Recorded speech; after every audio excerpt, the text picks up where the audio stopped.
হয়তো বেগম খালেদা জিয়া লন্ডনের উদ্দেশ্যে পৌঁছে গিয়েছেন, কিন্তু বেগম জিয়া কি বাংলাদেশে আর ফিরতে পারবেন? বাংলাদেশে যে দীর্ঘদিন আলোচিত রাজনীতির থিওরি -2 সেটি কি বাস্তবায়ন হতে যাচ্ছে কিনা? এই প্রথম শেখ হাসিনা পলাতক ভারতে আছেন, তিনি বাংলাদেশের মাটিতে নেই, আর বেগম খালেদা জিয়াও বাংলাদেশের মাটিতে নেই। ইতিহাসে এই প্রথম বাংলাদেশের শীর্ষ দুই আলোচিত চরিত্র, দুই আলোচিত বড় দুই দলের নেত্রী বাংলাদেশের মাটির বাইরে। 2007 থেকে 2008 সালের যে সময়, সেই সময় তত্ত্বাবধায়ক সরকারের আমলে, সেনাশাসিত তত্ত্বাবধায়ক সরকারের আমলে -2 থিওরি কার্যকর করার দীর্ঘ আলোচনা আমরা শুনেছিলাম। এখন আবার সেই ষড়যন্ত্রতন্ত্র মাঠে অনেকেই বলার চেষ্টা করছেন, বিশেষত পলাতক স্বৈরাচার আওয়ামী লীগের কর্মী সমর্থকরা বলছেন যে তোমরা এত খুশি হবে না, শেখ হাসিনাকে বিতরণ করা হয়েছে, এখন খালেদা জিয়া এই যে দেশের বাইরে গেল আর দেশে ফিরতে পারে কিনা সেটার দিকে নজর রাখো। এটাই গুঞ্জন যে বেগম জিয়া আর ফিরতে পারবেন কিনা। আমি এই আলোচনাটার, এই ধ্রুবজালটার আমার তরফ থেকে একটু দেখা দেওয়ার চেষ্টা করব যে বেগম খালেদা জিয়া দেশে ফিরবেন। বেগম খালেদা জিয়া দেশ থেকে গিয়েছেন, 7 বছর পরে বের হয়েছেন সগৌরবে। তিনি যখন এর আগে কারাবন্দী ছিলেন, গৃহবন্দী ছিলেন, এর আগে সেই সময়টাতে বিশেষত 2024-এর পাতানো নির্বাচনের আগে পরে বহুতবার গুঞ্জন উঠেছে, রব উঠেছে বেগম জিয়া হয়তো শেষ নিঃশ্বাস ত্যাগ করেছেন, সম্ভবত তিনি মৃত্যুবরণ করেছেন, দলের নেতাকর্মীরা কান্নায় ভেঙে পড়েছেন দীর্ঘ সময়, আমি দেখেছি, জানি সেই কথা।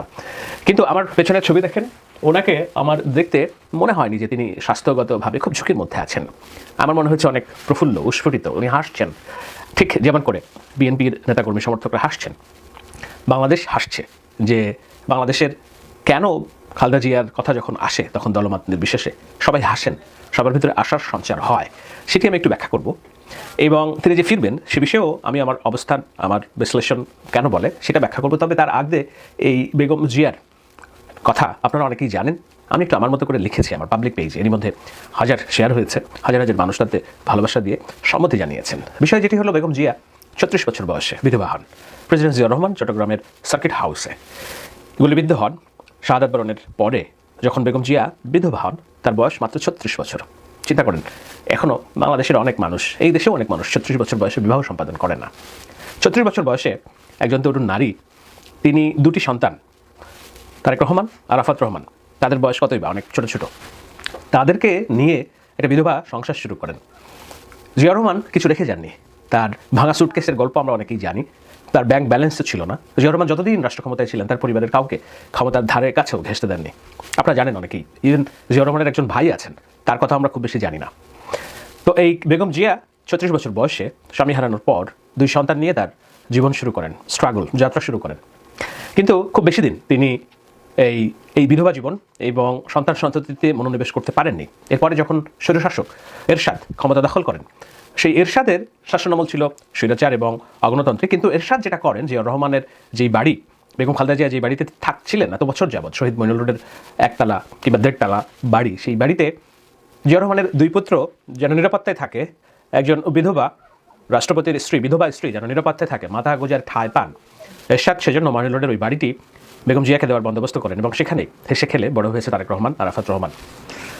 তো সেভাবেই চলছিল। কিন্তু এই বিধবা, তিনি রাজনীতির রাও জানতেন না বেগম খালেদা জিয়া, কিন্তু তাকে রাজপথে নামতে হয় দলের স্বার্থে, দলের প্রয়োজনে, বাংলাদেশের মানুষের আশা আকাঙ্ক্ষার প্রয়োজনে। আপনারা নিশ্চয়ই জানেন, শহীদ প্রেসিডেন্ট জিয়াউর রহমানের যে নামাজে জানাজা হয়েছিল ঢাকাতে, ইতিহাসের বৃহত্তম, এত বড় জানাজা ইতিহাসে আর হয়নি। মানুষের যে আকাঙ্ক্ষা ছিল তার প্রতি, মানুষের যে ভালোবাসা ছিল জিয়াউর রহমানের, তার যে হাল, সেই হালটা ধরতে হবে বেগম জিয়াকে। এই রাজনীতির না জানায় গৃহবধূ যিনি বিধবা হয়েছেন 36 বছর বয়সে, নব্বইয়ের এরশাদ বিরোধী আন্দোলনের শীর্ষ নেত্রী হিসেবে সবাই তাকে চিনেন, জানেন। এরপর তিনি প্রধানমন্ত্রী হয়েছেন, 3 বার প্রধানমন্ত্রী হয়েছেন বাংলাদেশের। আমরা এমন না যে বেগম জিয়ার যে প্রধানমন্ত্রিত্ব কাল সেটাকে একেবারে নির্দ্বিধায় বলতে পারি যে বাংলাদেশের শ্রেষ্ঠ সময়, না, এটা বললে সত্যের অপপ্রলাপ হবে। নানা রকম ব্যর্থতা ছিল, তার সরকারের নানা রকম দুর্নীতির অভিযোগ ছিল, পত্রপত্রিকায় দেদারসে, গণমাধ্যমের স্বাধীনতা যেহেতু ছিল, দুর্নীতির প্রতিবেদন করতে অনেক বেশি। সেই দুর্নীতির প্রতিবেদনকে বেস করে দুর্নীতির ধারণা সংক্রান্ত যেই সূচক, সেই সূচকে বাংলাদেশ বেশ কয়েকবার দুর্নীতিতে চ্যাম্পিয়ন হয়। এটা একটা ব্যর্থতা, এর বাইরেও অনেক রকম ব্যর্থতা আছে। যেমন 21শে আগস্টের গ্রেনেড হামলা, ওই সময় একযোগে 64টি জেলায় বোমা হামলা, এই ধরনের নানান ঘটনা ঘটেছে। কিন্তু বেগম জিয়া সম্ভবত ইতিহাসের একমাত্র, বাংলাদেশ স্বাধীনতার পর একমাত্র রাষ্ট্রনায়ক। কবি ইমতিয়াজ মাহমুদ তার একটা লেখা লিখেছেন, আমি সেই লেখাটার ভাষ্য অনুসারেই লিখেছি যে জিয়াউর রহমান কিংবা শেখ মুজিবুর রহমান স্বৈরাচার এরশাদ, জিয়াউর রহমান স্বৈরাচার না থাকলেও তিনি সামরিক বাহিনী থেকে এসেছিলেন, আর শেখ হাসিনা পলাতক, গণহত্যার দায় নিয়ে পলাতক স্বৈরাচার। এই সবার পেছনে স্বৈরাচার শব্দটা আছে। বেগম খালেদা জিয়া সম্ভবত একমাত্র রাষ্ট্রনায়ক, তার নামের আগে স্বৈরাচার নেই। বিএসএফকে এবার টেনশন দিচ্ছে আমাদের বাংলাদেশের বর্ডার গার্ড বিজিবি। কয়েকটা জায়গায় বিএসএফকে বড় রকম শিক্ষা দিল বিজিবি। আর দ্বিতীয় যে খবরটি সেটি হলো হঠাৎ করে আওয়ামী লীগ গোত্রে একটা অসন্তোষ সৃষ্টি হলো, নাকি আওয়ামী লীগের ঘরে একটা সন্তুষ্টির খবর পাওয়া গেল। আওয়ামী লীগের মধ্যে প্রচার হচ্ছে যে দুই নেত্রী এখন দেশের বাইরে, তার মানে বিএনপি কি মাইনাস হয়ে গেল খালেদা জিয়ার লন্ডন সফর দিয়ে, নাকি এই ব্যাপারেও বর্তমান সরকারের কেউ কোনো গ্রিন সিগন্যাল দিয়েছে? পাশাপাশি খালেদা জিয়া শেখ হাসিনাকে কিভাবে শিক্ষা দিল, এই ব্যাপারটিও আজকের আলোচনায় রাখবো। দর্শক, প্রথমে আমরা বিএসএফ বিজিবিকে নিয়ে যে তথ্যগুলো পেয়েছি একটু দেখতে চাই। প্রথম খবরটি আমরা দেখলাম গতকালকে ঝিনাইদহের মহেশপুরে কোতলা নদীকে ঘিরে স্বাধীনতা যুদ্ধের পর, অর্থাৎ ভারতের বিএসএফ বাংলাদেশের আন্তর্জাতিক আইন অনুযায়ী যে সীমান্ত অঞ্চলটি ছিল প্রায় 5 কিলোমিটার, তারা নিজেদের দখলে রেখেছিল। ওই যে বললাম ঝিনাইদহের মহেশপুরের কোতলা নদী, এবং বাংলাদেশিরা সেই নদীতে মাছ ধরতে পারতো না, গোসল করতে পারতো না, তারা সেখানকার যে ফসলি জমি সেখানে চাষাবাদ করতে পারতো না। ভারতীয় তাদের বাধা দিত, আক্রমণ করত, এবং বাংলাদেশের ভূমি তারা দখলে রেখেছিল। এবং গতকালকে আমরা কি দেখলাম, আমাদের বিএসএফ মানে শেখ হাসিনা চলে যাওয়ার পর আমাদের বর্ডার গার্ডের যে মেরুদণ্ড ফিরে এসেছে তার একটা প্রমাণ দেখলাম। সেখানে বিএসএফকে উদম পিটিয়ে মাঠ ছাড়া করেছে, এবং সেই 5 কিলোমিটার অঞ্চল আবারও পুনরুদ্ধার করেছে আমাদের বিডিআরের ভাইরা বা বিজিবির ভাইরা। শুধু সেখানে নয়, ভারতের সঙ্গে বাংলাদেশের যে সীমান্ত অঞ্চল রয়েছে বিভিন্ন জায়গায় আমরা দেখতে পাচ্ছি যে কাঁটাতারের বেড়া নির্মাণের চেষ্টা করছে বিএসএফ, এবং সেখানে আমাদের বিজিবি ভাইরা বাধা সৃষ্টি করছে, এবং একটা পর্যায়ে তারা ব্যর্থ হয়ে পালিয়ে যাচ্ছে। এবং আজকের যে খবর, কয়েকটা জায়গায় অবৈধভাবে তারা কাঁটাতারের বেড়া তৈরি করতে গেছে বাংলাদেশের ভূমিতে ঢুকে। আন্তর্জাতিক যে নিয়ম রয়েছে, আইন কানুন রয়েছে, একেবারে তোয়াক্কা করছে না ভারতীয়রা, এবং সেখানে বিজিবি তাদের বাধা দিয়ে সেখান থেকে তাদেরকে তাড়িয়ে দিয়েছে। দুটো বিষয় খেয়াল করে, শেখ হাসিনা যখন ক্ষমতায় ছিলেন প্রতিদিনই আমরা খবরে দেখতাম যে বাংলাদেশিদের হত্যা করছে, বিনিময়ে বাংলাদেশের বিজিবি সেখান থেকে আমাদের লাশ বুঝে নিয়ে আসছে। পতাকা বৈঠক মানে আমাদের লাশ বুঝে নেওয়া। কখনো গত 15-18 বছরে আমরা দেখিনি আওয়ামী লীগ একটি প্রতিবাদ করেছে। উল্টো আওয়ামী লীগের নেতারা এমনও বলেছেন যে সেখানে যায় কেন আমাদের বাংলাদেশিরা। এবং ফেলানি হত্যা নিয়ে আমরা যে তথ্য রিপোর্ট পেয়েছি, বাংলাদেশ সরকারকে দেখিনি আজ পর্যন্ত ফেলানিকে নিয়ে একটা শক্ত প্রতিবাদ করতে। আর দেখেন 5 আগস্টের পর সে হিসেব নিকেশ পুরোপুরি পাল্টে গেছে। আমাদের প্রফেসর ইউনূস সরকার ক্ষমতায় আসার পর আমাদের বিজেপি সেই বিএসএফকে আর তো আক্কা করছে না, প্রত্যেকটা জায়গায় তাদের চোখে চোখ রেখে কথা বলছে। এবং এখন পর্যন্ত যতগুলো অ্যাটাক, পাল্টা অ্যাটাক বা যতগুলো উত্তেজনা, টেনশন তৈরি হয়েছে সীমান্তে, প্রত্যেকটা সফলভাবে বিজয় লাভ করেছে বাংলাদেশের বর্ডার গার্ড বাহিনী। তাহলে আমরা দুটো বিষয় ক্লিয়ার হলাম যে আমাদের বর্ডার গার্ডের শক্তি, সাহস সবই আছে, কিন্তু তাদেরকে কখনো কখনো ডোরা সাপ বা বিষবিহীন সাপের বিরুদ্ধে আমাদের সরকার, যেমন হাসিনার 15 বছরের দুঃশাসন আমলে ভারতীয়রা এককভাবে আমাদের উপর অত্যাচার করেছে, আমরা সেটা মাথা পেতে গ্রহণ করেছি। কিন্তু আজকে আমাদের সেই সাহসী বাহিনী বিজিবি, তারা বিএসএফকে বারবারই সীমান্তে শিক্ষা দিচ্ছে, এবং বিজিবির ভয় তারা পালিয়েছে। এমনও হয়েছে তারা অনুপ্রবেশের চেষ্টা করেছে, সেখানে তাড়িয়ে তাড়িয়ে তাদেরকে খুঁজে খুঁজে ধরে নিয়ে আসছে আমাদের বিজিবির ভাইরা। এভাবেই সীমান্ত এখন পাহারা দিচ্ছে আমাদের বিজিবির প্রিয় ভাইরা। দর্শক, অবশ্যই বিজিবির ভাইদের জন্য সবাই দোয়া করবেন এবং তাদের জন্য একটা অবশ্যই বাহবা দিবেন যে তারা 5 আগস্টের পর তাদের মেরুদণ্ড ফিরে পেয়েছে। এতদিন তারা যে তৃতীয় লিঙ্গের ছিলেন সেখান থেকে তারা এখন পুরুষের রূপ নিয়েছে। আমি নেগেটিভ অর্থে বলছি না, পজিটিভ অর্থে বলছি। দর্শক, এরপর আসছে 2 নম্বর প্রসঙ্গে। বেগম জিয়া এতদিন কেন বাংলাদেশ থেকে লন্ডন যাননি, এটা নিয়ে নানান রকম আলোচনা আসছে। একদম সঠিক কোন তথ্যটা রাইট এটা বলা মুশকিল। পর্দার অন্তরালে যে খবরগুলো ভাসে তার কিছুটা সত্য, কিছুটা মিথ্যে। অনেকে বলছেন, যাদের সাথে নিয়মিত কথা হয় তারা বলছেন যে বেগম জিয়া দেশের বাইরে যাচ্ছেন না, এ কারণে যে তারেক রহমান দেশের বাইরে আছেন, বেগম জিয়া দেশের বাইরে গেলে হয়তো তিনি আর আসতে পারবেন না, এবং বিএনপি মাইনাস। একদিকে আওয়ামী লীগ তো মাইনাস, এরপর বিএনপি মাইনাস। অনেকে বলছেন যে এই মুহূর্তে বেগম জিয়া দেশ ছেড়ে চলে গেলে বিএনপির জন্য খুব কঠিন মুহূর্ত নেমে আসবে। এরকম অনেক তথ্য বাজারে ভেসেছে। তো এই ব্যাপারে আমরা রাজনৈতিক মহল বলেন, ইন্টেলিজেন্স মহল বলেন, বিভিন্নভাবে তাদের সাথে অফিসিয়াল কথা বলেছি। এবং আমি যে তথ্য পেয়েছি, যে তথ্যগুলো বা এই কথাগুলো যেগুলো বলা হচ্ছে, এগুলো আসলে ভিত্তিহীন খবর। ধরেন, বেগম জিয়া লন্ডনে যাবেন এমন একটি সিদ্ধান্ত আসার পর আমরা দেখলাম আমাদের সেনাপ্রধান ওয়াকারুজ্জামান সস্ত্রীক বেগম জিয়ার সাথে দেখা করতে গুলশানে গেছেন এবং সেখানে কথা বলেছেন। এখানেও একটি মহল বলছেন যে ওয়াকারুজ্জামান বেগম জিয়াকে আশ্বস্ত করতে গেছেন যে আপনি গেলে কোনো সমস্যা নেই, আপনি আবার ফিরে আসতে পারবেন, বা বিএনপিকে মাইনাস করা হচ্ছে না। কেউ কেউ বলছেন, কিন্তু আমার কাছে যে তথ্য আছে না, ওয়াকারুজ্জামানের সাথে খালেদা জিয়ার এমন কোনো কথা হয়নি। তাদের মধ্যে অর্থাৎ ওয়াকারুজ্জামান খালেদা জিয়ার শারীরিক অবস্থার খোঁজখবর নিয়েছেন, যেহেতু তিনি লন্ডন চলেই যাবেন, তার সাথে কুশল বিনিময় করেছেন, তার স্বাস্থ্যের খবর নিয়েছেন, সবকিছু, এবং হয়তো বা রাষ্ট্রীয় কিছু ব্যাপারে তাদের আলোচনা হয়েছে। এখন আসে তো সেই খালেদা জিয়া অবশেষে গতকালকে লন্ডন গেলেন এবং তিনি পৌঁছিলেন। আমরা সোশ্যাল মিডিয়া দেখতে পেলাম যে মাকে পেয়ে তারেক রহমান কিভাবে কেঁদেছেন, হেসেছেন, বুকে জড়িয়ে নিয়েছেন, সব কিছু মিলে খালেদা জিয়া এই বয়সে এসে হাসলেন। 5 তারিখে খালেদা জিয়া, গত 18 বছরে খালেদা জিয়াকে আমরা দুবার হাসতে দেখলাম, আর বাকিটা সময় তিনি লড়াই করেছেন আর কেঁদেছেন। 5 তারিখে যখন ফ্যাসিস্ট হাসিনার পতন হলো তিনি হেসেছেন, এবং কালকে যখন তিনি তার প্রিয় ছেলেকে তার বুকের মধ্যে পেলেন তখন তিনি হেসেছেন। এই দৃশ্য কেউ কেউ কেঁদেছেন, কেউ কেউ হেসেছেন, কিন্তু সেই কান্নাটা ছিল আনন্দের কান্না। তারেক রহমানও কেঁদেছেন, জোবায়দা ম্যাডামও কেঁদেছেন। বিষয়টা হলো আসলে তাহলে পরিস্থিতি কি দাঁড়াবে রাজনীতিতে? ইউনূস সরকার কিংবা আমাদের বর্তমান বাংলাদেশের ইসলামলিশমেন্ট তারা বিএনপিকে মাইনাস করবে যে জুজুর ভয়টি, এটি ছিল আওয়ামী লীগ এবং ভারতের তৈরি একটি জুজুর ভয়। তারা বিএনপিকে, ইউনূস সরকারকে অসহযোগিতা করতে বা রাজনীতিতে বিএনপি যেন একটা গুমট পরিবেশ তৈরি করতে পারে তার জন্য ভারতীয় এজেন্সিকে দিয়ে, এজেন্টদের দিয়ে কিছু মিথ্যা প্রচার ছড়িয়েছে বিএনপির হাইকমান্ডের মধ্যে যে ইউনূস সরকার বা বর্তমান সরকার বিএনপিকে মাইনাস করতে চায়। কিন্তু এই বিষয়টি সম্পূর্ণ স্পষ্ট করে দিয়েছেন ওয়াকরুজ্জামান বেগম খালেদা জিয়াকে, এবং খালেদা জিয়া তিনি তার ছেলের কাছে গেছেন এবং ইনশাআল্লাহ তিনি সুস্থ হয়ে ফিরবেন। এবং তারেক রহমানের বিরুদ্ধে যে মামলাগুলো আছে এগুলো বিএনপি সিদ্ধান্ত নিয়েছে তারা আইনি প্রক্রিয়া, কোনো রাষ্ট্রের আনুকূল্য নিয়ে নয়, আইনি প্রক্রিয়ায় এই মামলাগুলো থেকে তিনি বেরিয়ে আসবেন এবং জাতির কাছে মাথা উঁচু করে দাঁড়াবেন, যেন কেউ বলতে না পারে যে তিনি রাষ্ট্রীয় ক্ষমতার ব্যবহার করেছেন। এবং 21শে আগস্টে তার বা এই যে মামলাটি হয়েছে, সবাই যে বেকসুর খালাস পেয়েছে, এই ব্যাপারে আপনি নিঃসন্দেহে ইলিয়াস হোসেনের ভিডিওটি দেখেছেন যে এটা কিভাবে তৈরি করেছিল আওয়ামী লীগ। তাহলে দুটো জিনিস, এক, বর্তমান সরকার বা ইউনূস সরকার বিএনপিকে আশ্বস্ত করেছে কোনো মাইনাস প্রক্রিয়াতে যাবে না এই সরকার, প্লাস প্রক্রিয়া যেতে পারে, নতুন কোনো দল সৃষ্টি হতে পারে। কিন্তু বিএনপিকে মাইনাস করার যে ভয়টি এতদিন বিএনপির মধ্যে ঢুকে দিয়েছিল র কিংবা ইন্ডিয়া বা আওয়ামী লীগ, সেখান থেকে বিএনপি অবশেষে বেরিয়ে আসতে পেরেছে। এখন জানি না আমাদের যারা ভারত ঘেঁষা বা ভারতের দালালি যারা করে বিএনপির মধ্যে তারা কি সিদ্ধান্ত নেবে। বিএনপির জন্য করণীয় কি, কয়েকটা মেসেজ দিয়ে আপনাদের। প্রথম কথা হলো বিএনপির সোশ্যাল অ্যাক্টিভিস্টদের মধ্যে একটা গ্রুপ আছে একটু মাথা মোটা কিসিমের, তারা নিজেকে অনেক বড় কিছু মনে করে, অনেক আইডেন্টি তাদের আছে, বা তারা একটা সময় মনে করে সব উল্টে ফেলেছে। বিষয়গুলো এরকম না। দেখেন, আপনাকে রাজনীতির মঞ্চে অনেক রকম হিসেব নিকেশ করে এগোতে হবে, হিসেববিহীন রাজনীতি চলবে না। জামাত এই মুহূর্তে সবচেয়ে কোণঠাসা পজিশনে আছে। কারণটা কি? কারণ হলো জামাত এই আন্দোলনে কিন্তু গোপন থেকে নেতৃত্ব দিচ্ছে, এটা সত্য কথা।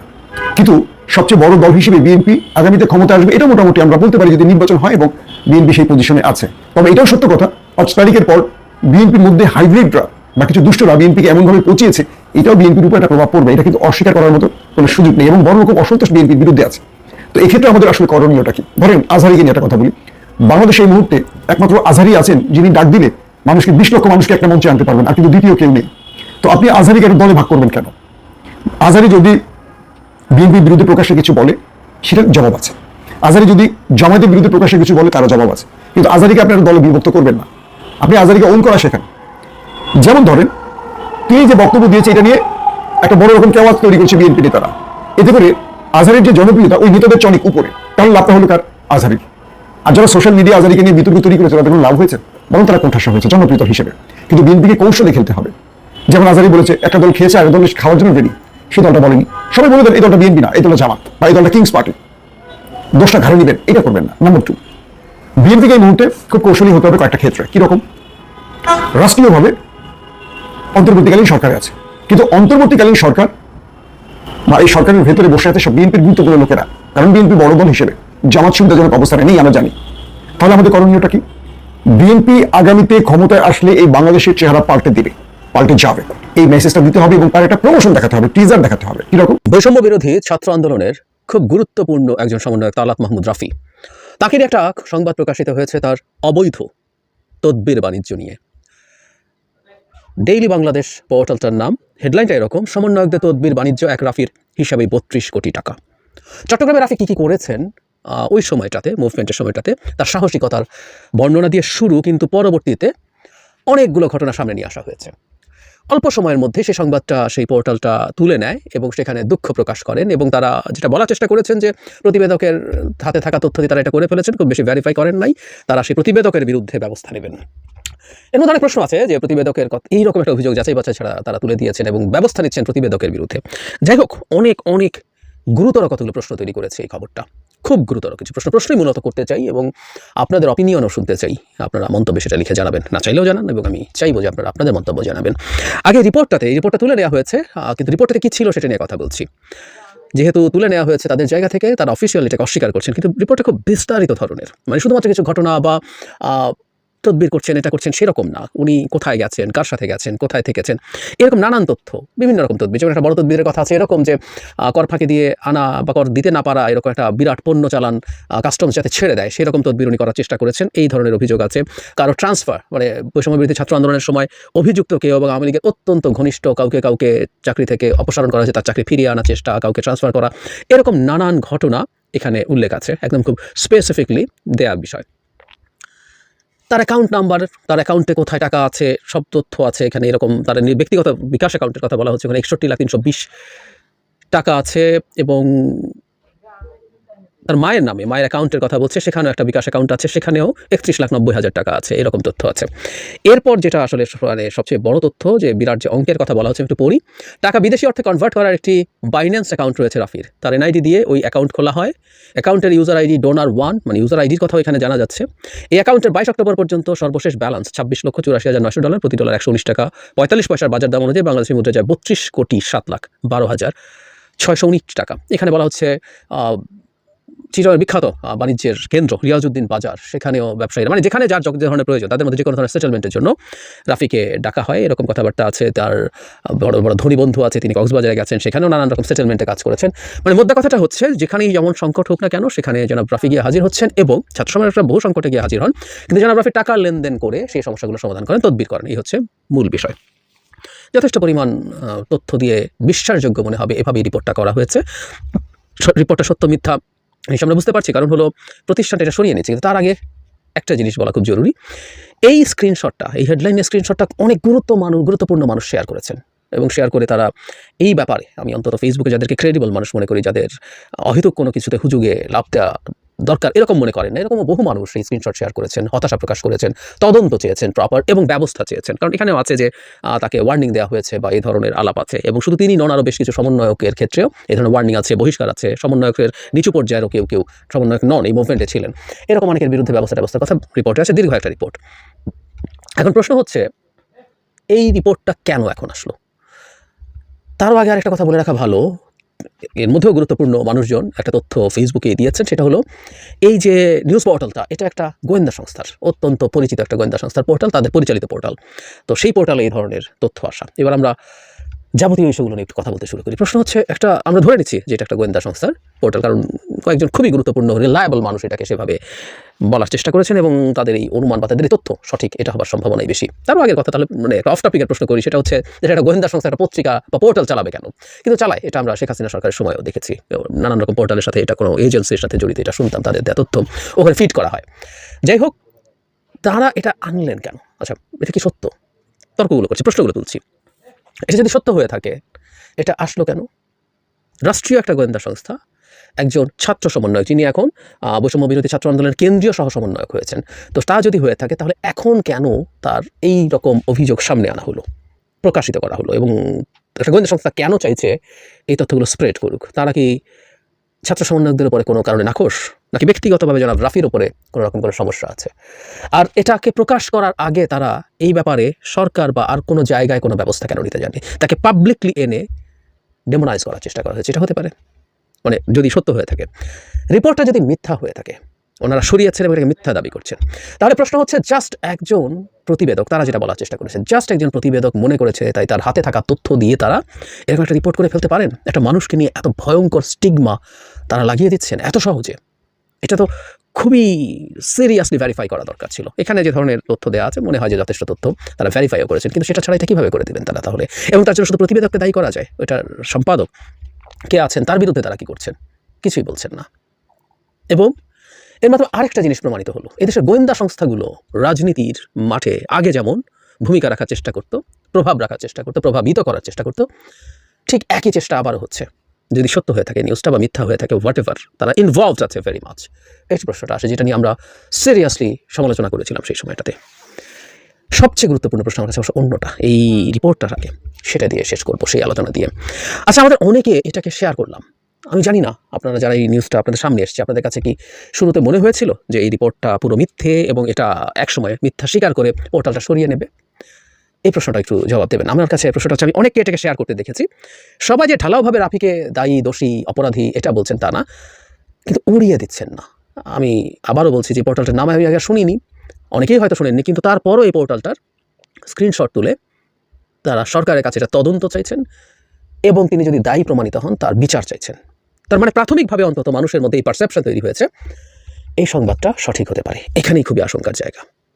মানুষ মনে করতে শুরু করেছেন আমাদের জুলাই আগস্টের গণ অভ্যুত্থানের নায়করা এই ধরনের ভয়ঙ্কর অভিযোগ এবং অন্যায়ের সাথে জড়িয়ে যেতে পারে, তাদের বিরুদ্ধে এরকম অভিযোগ আসতে পারে, এটা মানুষ প্রাথমিকভাবে বিশ্বাস করতে শুরু করেছেন। তদন্ত চাওয়া এবং বিচার চাওয়া মানে তাই। এবং কেউ, যেহেতু এটা খুব একটা এস্টাবলিশড পোর্টাল না, অখ্যাত পোর্টাল, বলে দিতে পারতেন তুড়ি মেরে যে এসব অখ্যাত পোর্টালের নিউজের কোনো ভ্যালু নাই, এটা মিথ্যা প্রোপাগান্ডা। কিন্তু না, আমি আবারও বলছি, আমি এমন কিছু মানুষকে এটা শেয়ার করতে দেখেছি যাদেরকে আমি রেসপন্সিবল মানুষ মনে করি, যারা অহেতুক কোনো মিসইনফরমেশন ডিসইনফরমেশন ছড়াবেন না, নিজে সেটা যদি ফিল না করে, তারা ফিল করেছেন। এই জায়গায় একটা ভয়ঙ্কর সিগন্যাল আছে। তার মানে আমাদের ছাত্র সমাজরা এরকম একটা কিছুতে জড়াতে পারেন আমরা মনে করছি। তার সাথে যোগ করি আমি আমার ব্যক্তিগত অভিজ্ঞতা। আমরা তো ফিসফাস শুনি, আমরা তো সমাজে বাস করি, তো এই ফিসফাস আমরা শুনি যে এই ধরনের কিছু ঘটে থাকতে পারে বা ঘটছে।